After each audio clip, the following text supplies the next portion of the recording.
আন্তর্জাতিক মাতৃভাষা দিবসে পশ্চিমবঙ্গ সরকারের তরফে বঙ্গ সম্মান এর ঘোষণা করা হয়। চলতি বছরে সঙ্গীত ও বিনোদন জগতের এক ঝাঁককৃতি মানুষকে বঙ্গবিভূষণ ও বঙ্গভূষণ সম্মাননা দিল রাজ্য সরকার। এ বছর বঙ্গভূষণ পেলেন অভিনেতা পরমব্রত চট্টোপাধ্যায়। গানের জগতে অনন্য অবদানের জন্য বঙ্গবিভূষণ পেলেন শিবাজি চট্টোপাধ্যায়, শ্রীরাধা বন্দ্যোপাধ্যায়, নচিকেতা চক্রবর্তী, ইমন চক্রবর্তী, লোপামুদ্রা মিত্র সহ গায়ক তথা রাজনীতিক বাবুল সুপ্রিয়।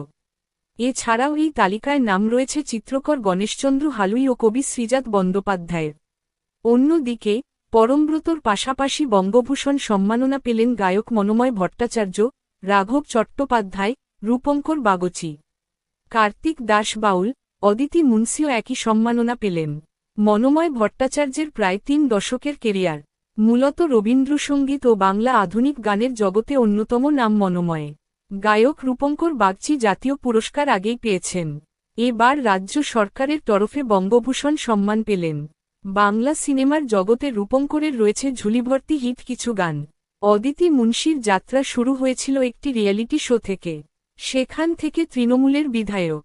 এবার বঙ্গভূষণ সম্মান পেলেন কীর্তন শিল্পী অদিতি। বাংলা আধুনিক গানের অন্যতম নাম রাঘব চট্টোপাধ্যায়। এবার এই গায়ক বঙ্গসম্মান পেলেন। বঙ্গবিভূষণে ভূষিত হয়ে আপ্লুত লোপামুদ্রা মিত্র।